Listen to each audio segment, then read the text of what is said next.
Okay, I don't know if I'm going to add this to this morning's video.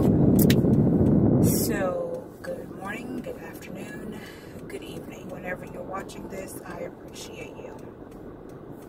And I say that because I already know that this morning's video was a little long. So,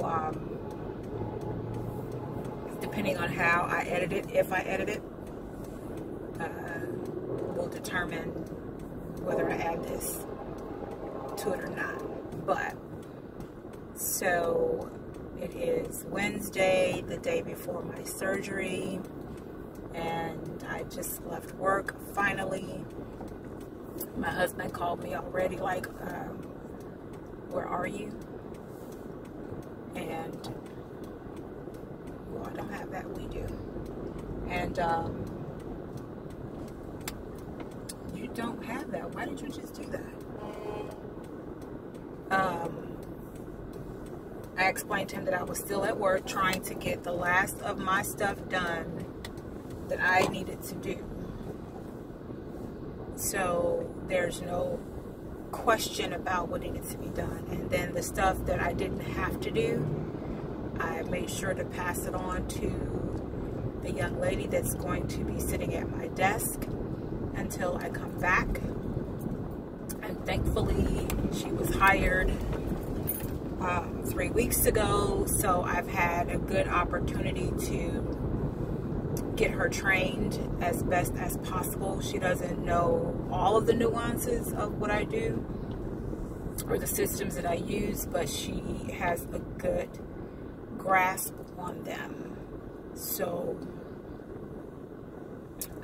hopefully things will work out well. And then she's got people that she can turn to for assistance if she's got questions that need to be answered, like my supervisor, my boss, and the other two admin that work out of our other office, one of which will be coming over twice a week in the afternoons to help out. So she's not alone doing it, which is good.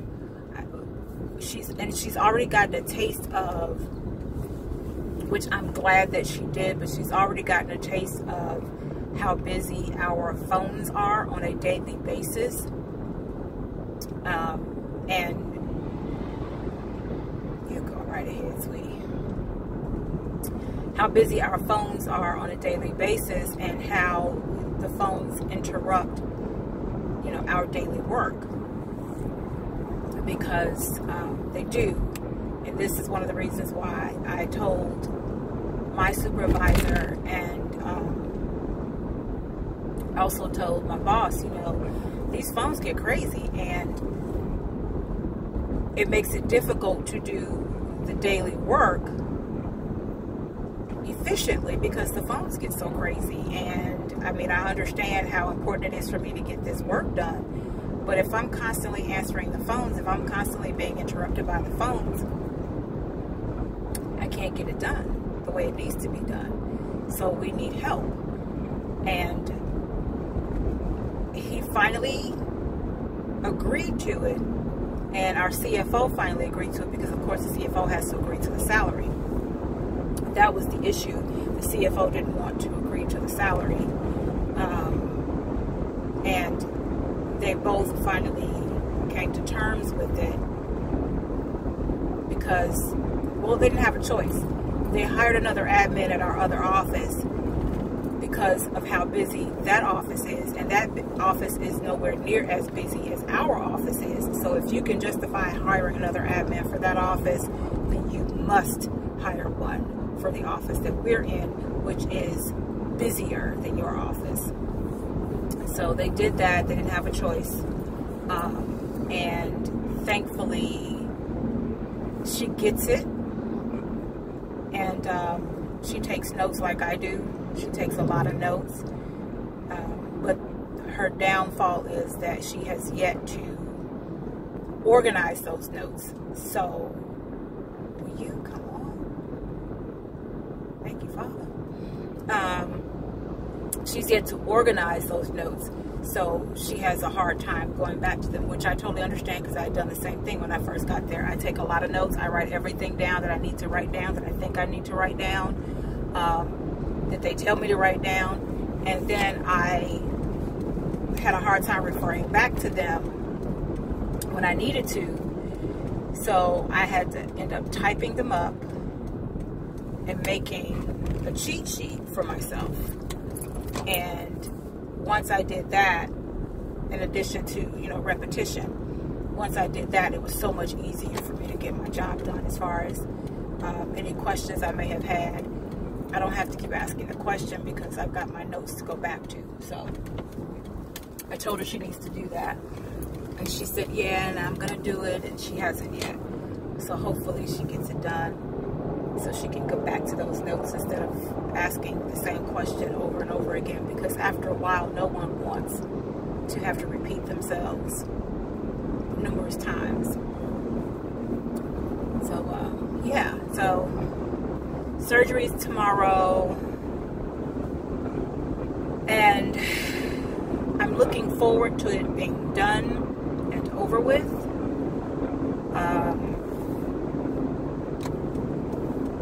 And then the time off that I'm taking. I initially didn't want to take as much time as the doctor was telling me I should take, because I was thinking about the paycheck. You know, I don't get paid when I don't work. I've been with the company for a year now, so I do have some vacation time. But as I just explained to my supervisor, I'm not using all of my vacation time, which isn't very much. I'm not using all of my vacation time on this, because I still have the rest of the year to go. I still have holidays coming up. I still have my birthday coming up, and I may want to take my birthday off. So I'm not going to use, and it doesn't accrue. You just get your time, and that's it. When it finally kicks in, you get your time, and that's it. It doesn't accrue throughout the year. So if I used all of my time right now, I've got nothing left for the rest of the year, and then I'm taking off without pay.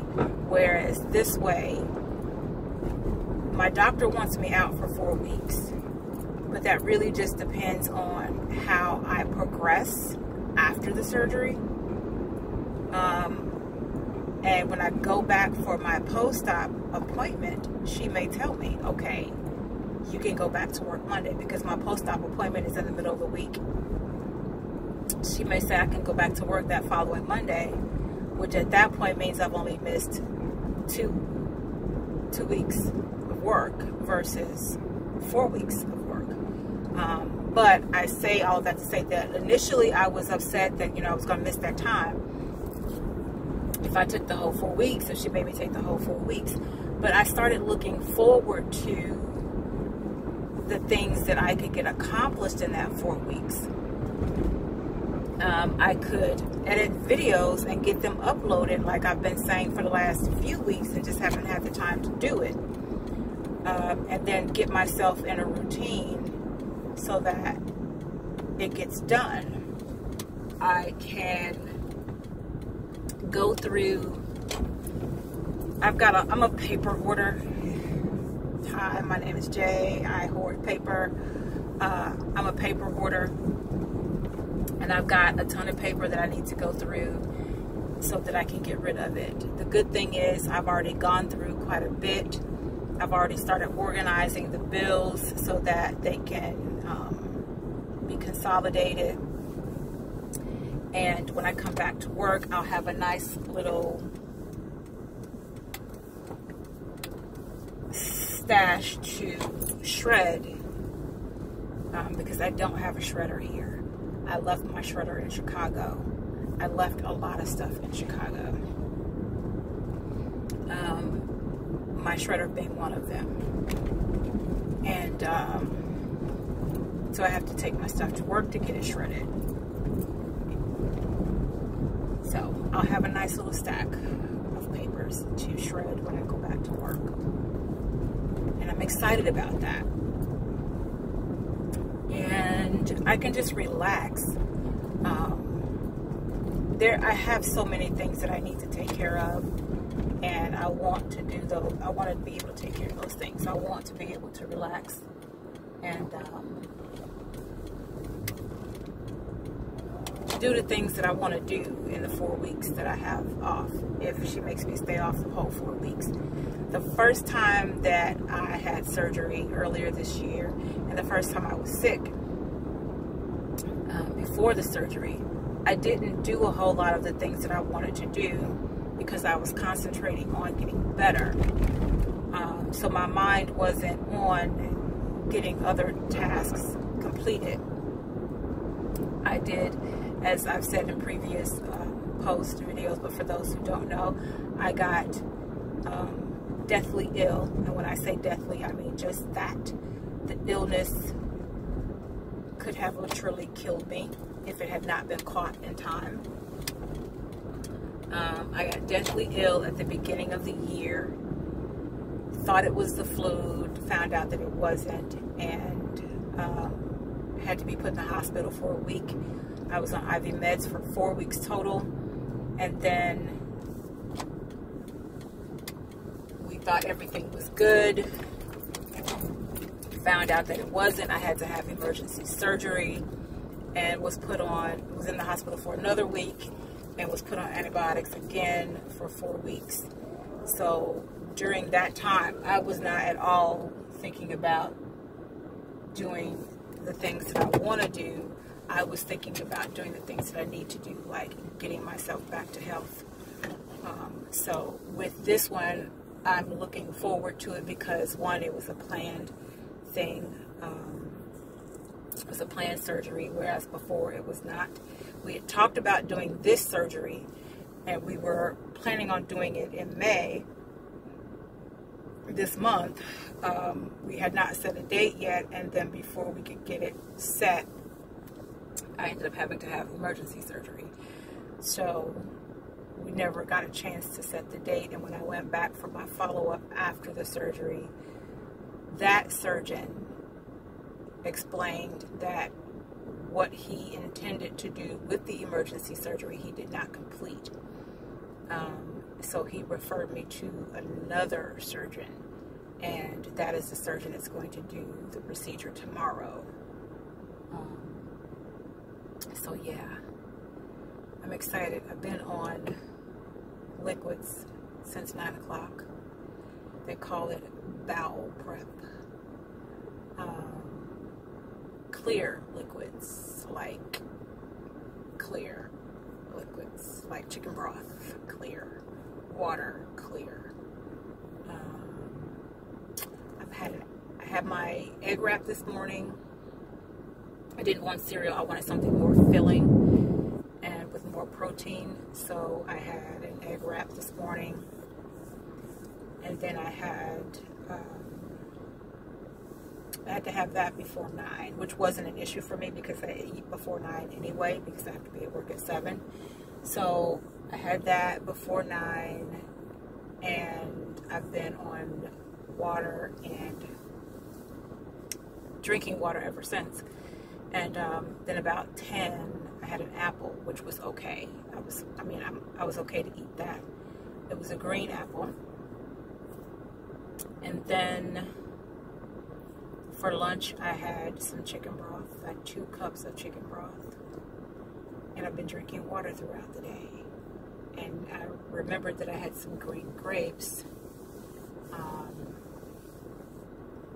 in my fridge, the fridge at work. So I just picked those out. Just got those out of the refrigerator.